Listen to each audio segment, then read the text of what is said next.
Welcome to the show today, guys. Thank you so much for tuning in. Another special Love Life California conversation with one of our speakers. I hope these have been blessing you.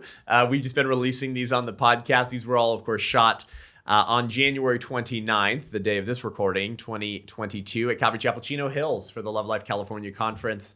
And it has been a wild ride.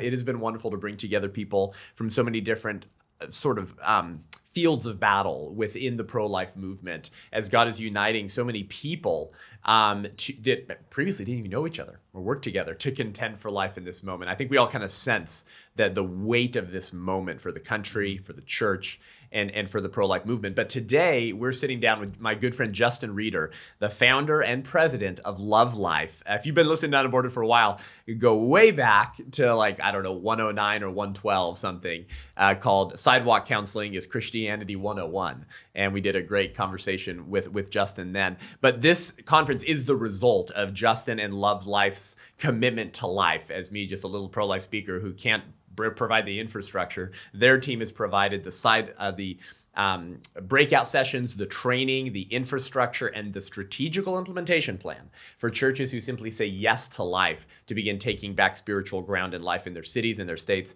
and in this country. So with that being said, Justin, brother, welcome. Yeah, so good to be back. This has been fun. This has been incredible. And I think something that you said about bringing people together, I think that's something that's really powerful that the Lord is doing right now. People of different parts of field of battle, like you mentioned, but a lot of influence. People are using their voice now, I think, more than ever over the issue of the unborn. And man, I'm just thankful to the Lord that He put this on your heart to do this conference, because there is a lot of synergy that's happening. The logs are coming together instead of being spread out, and we know there's more power in that. That's really good. Just now, Justin, we just did a panel discussion on stage at the conference, and just interacting with the audience, you can just sense the excitement and the energy. It's something different. It is something new. As for you and me, we've been in the pro-life space for a little bit of time. We're not brand new, but compared to some of our speakers today, we're sort of freshmen in this battle. But having been around the battle for a bit, Justin, you and I, we're more used to apathy, to tolerance with evil in the church. And now, obviously, we're at Jack Hibbs Church, Calvary Chapel, Chino Hills, that's been discipled into that robust civic ethic or engagement. But, when we say things like one yes from one person can change the world, don't ask who, the answer is you. And people are just like, yes, I just sense it, send us. Send us. I mean, I think people are ready, man. I think, the last few years have exposed some things within the church where we've been playing it safe for so long. There's been a shaking that has taken place, and we now really kind of know what we're really dealing with and who we're really dealing with, and people are ready for more. They're tired of the same old, going through the routine, just showing up on a Sunday morning and seeing the battle that is starting to manifest itself in our nation. People are saying there's got to be more. God has called us to more than this. And so I think people are hungry for it, and they recognize that this time is vital, as we have seen so much tyranny and creeping in and control creeping in. It's like, if we don't speak up now, then we will not have a voice. It reminds me of Pastor named Moeller, Martin E. Moeller in Nazi Germany. As I just was saying, what I was saying is, first they came for the Jews, but I was not a Jew, so I did not speak out. But then they came for me, and there's no one left to speak for me. I think we have a sense of that, and I think there's some moral clarity and spiritual clarity that's happening. Is if we're not a voice for the most vulnerable, then we can't expect to have a voice for ourselves. That's right. And people are ready to respond. It's a very interesting moment, because for a long time, Justin, I focused the pro-life message on purely the right to life of the unborn, which is the fundamental message. I mean, we're not saying abortion's wrong because it hurts women. We're not saying abortion is wrong because you might regret it, Mom. We're saying it's wrong because it intentionally kills an innocent human being. A person with rights. It doesn't matter that they're smaller, less developed, more dependent. It's actually because they're smaller, less developed, and more dependent that you have a greater obligation to care for them. Sure. So, that's always the case I focus on. But to your point, let me connect my thought with yours now. I began shifting in the last year or two, and I also began making a case to convict Christians to engage by making the point that if you won't contend for the right to life, if you won't contend against the evil of abortion, which is the only class of victims that it's legal to kill. Right. The preborn is the only class of victims that has no sort of legal rights, even though they're persons.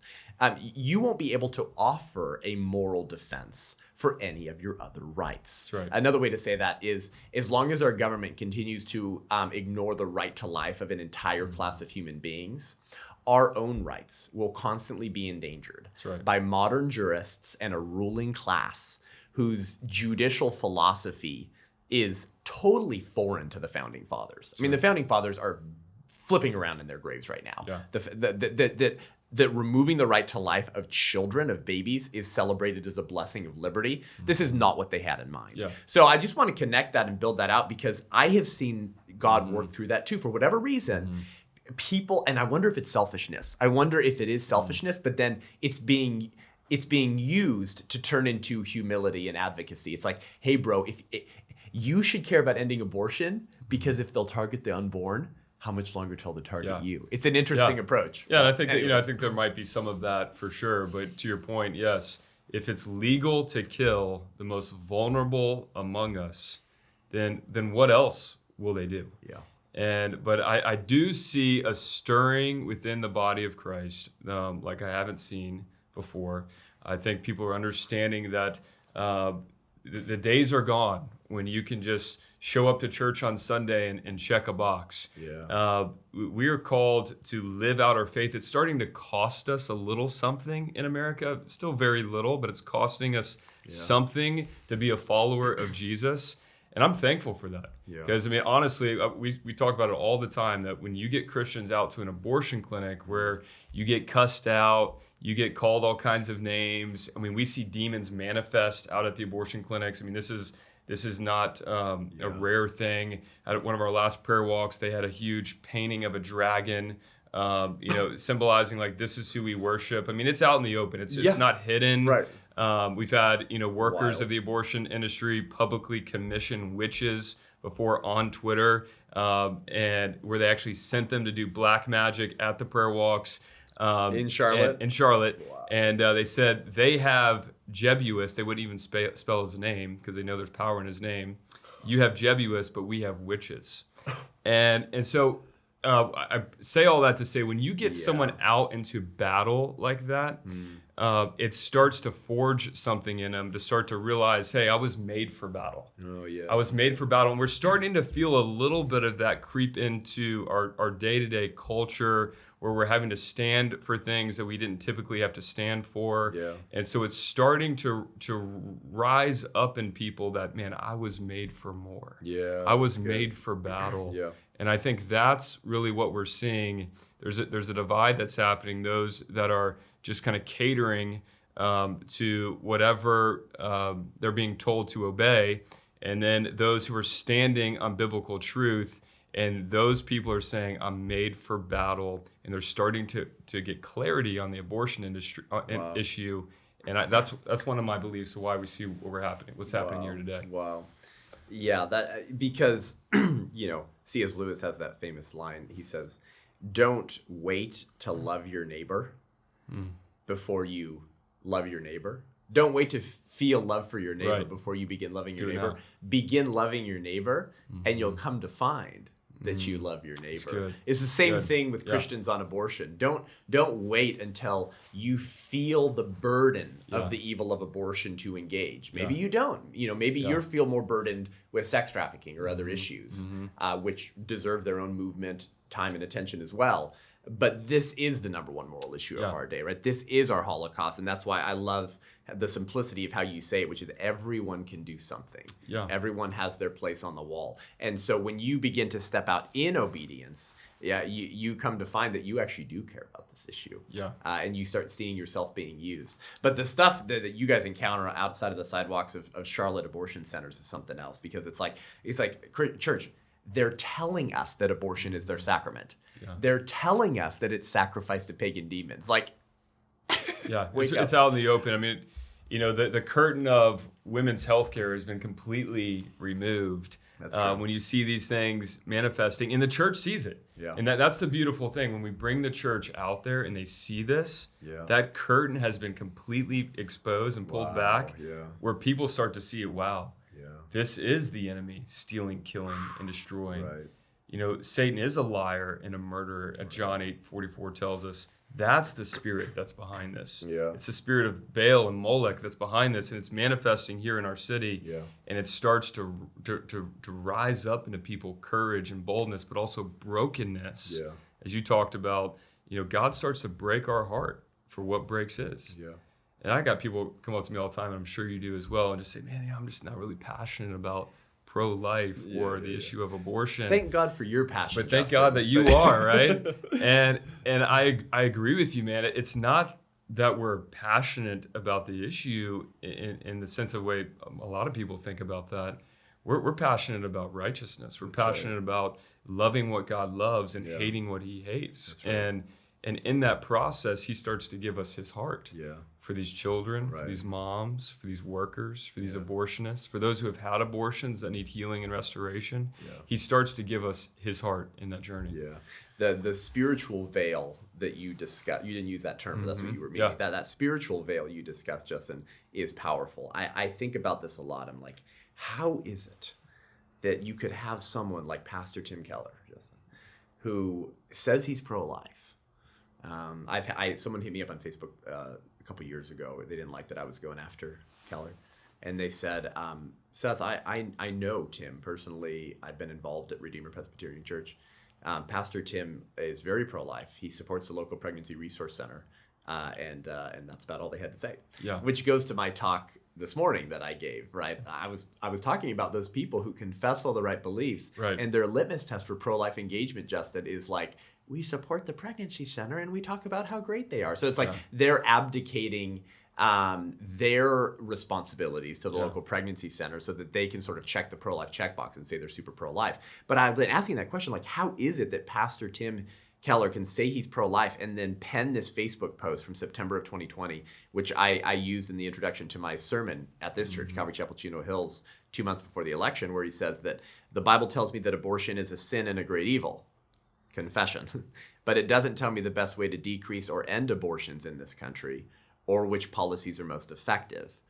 The current political parties offer a potpourri of positions on these and many, many other issues, most of which the Bible does not speak to directly. This means when it comes to voting, taking political positions, and determining alliances, the Christian has liberty of conscience. In short, you know what that means. He's saying, God doesn't care about your vote. You have liberty of conscience. You can vote however you want. So you can say you're pro-life and you can vote for pro-abortion Democrats.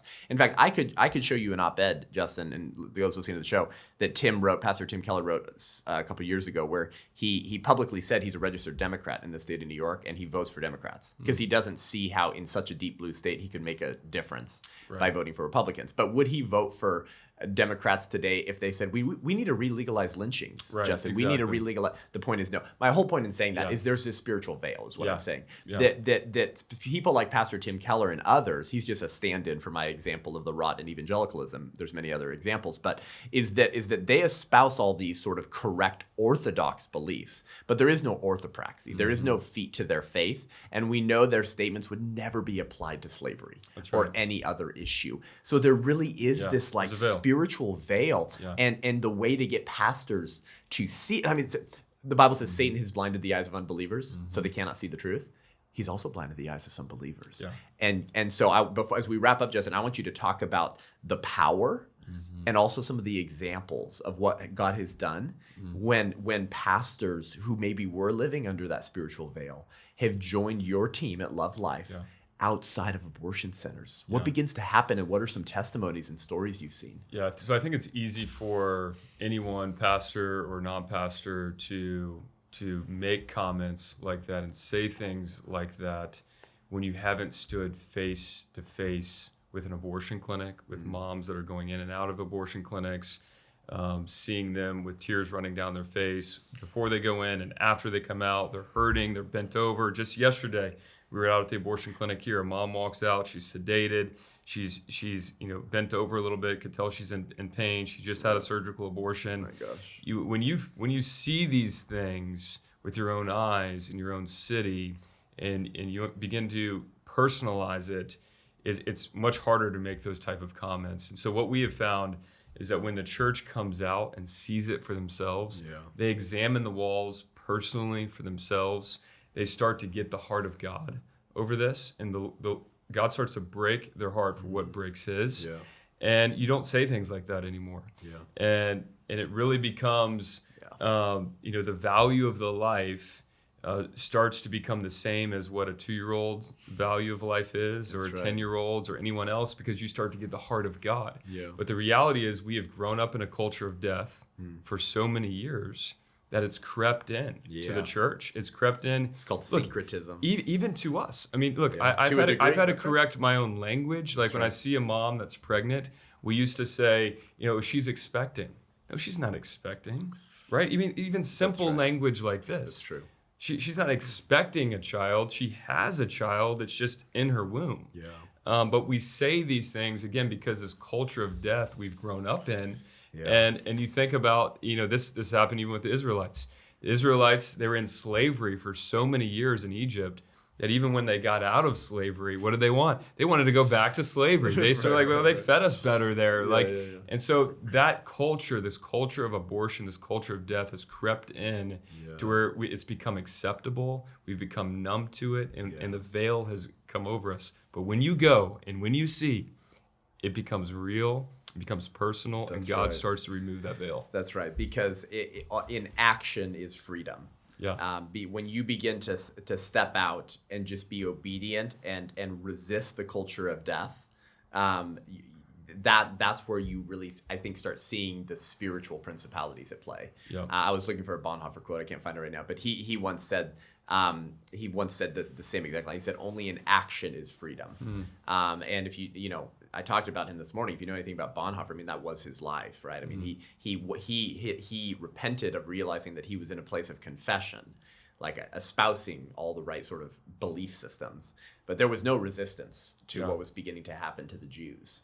Only in action, only in resistance is freedom. Because then you realize you've been created for something greater. That's right. And you experience the exciting journey of simply being used.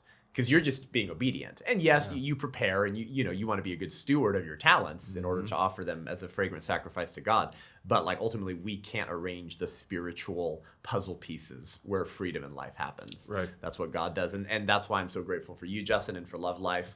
As we wrap up here just on the day of this conference that we're hoping will sort of just light a fire in other states around the country, but particularly here in California, I want to ask you one final question. Where do you see the future of the church, the bride of Christ, if we miss this moment? The worst case scenario, if we miss this and we don't resist and we don't blow the trumpet and we continue with our comfortable Christianity, what do you see the future of the church in America looking like? I believe things will get darker. I think that we will see things get harder for believers to, at some point, to where it gets so difficult, where the persecution gets so intense that hopefully Satan overplays his hand, which he will. At some point, he always does, overplays his hand, and then that sparks a revival, returning to the Lord. But why wait 10 years? Why wait 50 years? How many more children have to die before we wake up and we respond? That's right. And we're not talking about anything really radical. I mean, let's just kind of boil this down. We're talking about just loving God and loving people. That's right. 1 John 3:16 and 18 says, "This is how you know what love is. Jesus laid down his life for us, and we ought to lay down our lives for our brothers and our sisters." That's right. Not just with words, but with action and in truth. In truth, and so we're just doing what we saw our Father do. Our Father made sacrifices. He loved us, and we call ourselves followers of Jesus. He was persecuted. He was insulted. He was beaten. We should expect these things. It's nothing. We're not saying anything new. We're not saying anything that Jesus didn't tell us to do. He said, "Pick up your cross and follow me." This is the same teaching that Jesus has been speaking for 2,000 years. Pick up your cross and follow me. Right. If you want to find your life, you will lose it. It's like the disciples was that they did not cling to their lives, for they did not love their lives unto death. That's right. They were willing to give it all away. I'll finish with this, Justin. Thomas Paine argued for American independence before 76. And He simply said, if trouble may come, let it come in my day, so that my children may know peace. Come on. Preborn and born children. Bonhoeffer once said that the ultimate test of a moral society is the kind of world that it leaves to its children. So this is just stewardship. Yeah, pretty that's right. basic for the Christians. So, anyways, we're going to keep rolling today at the conference, guys. We're at Love Life California conference, Calvary Chapel, Chino Hills, January 29th. Justin Reeder. We're going to make these talks available at some point as well. They're really going to fire you up. The podcast right away, but the talks as well. So if you're not already involved with Love Life, guys, listen. Don't just listen to this podcast and be like, oh, now I have firepower to answer pro-choice arguments. Thanks, Seth. No, where's your place on the wall? What are you going to do to contend for life? Because you're going to owe an account, not just to God on the day of judgment, but also to your children and grandchildren for what kind of world that you left them. The rights and liberties we abandon today will be the rights and liberties our grandchildren never knew existed. Right. This is just stewardship. Justin, love you, brother. God bless you, bro. Thankful for your voice, man. Keep standing, keep fighting. We encourage all you too, man. This is our moment. This is our time. Don't miss it. Speak life. Thank you guys for joining in today. Again, share this episode, leave the show a rating and review. Really helps us reach more people. The show actually shows up more on the charts for people. If you want to support this show, go to patreon.com/unaborted. Crowdfunding, help us out. Better episodes, better guests, more or bigger guests, fly them in. Different forms of content on the street. You just help us change minds, change hearts, and save lives. Until next week, I'm Seth Gruber, and this is Unaborted.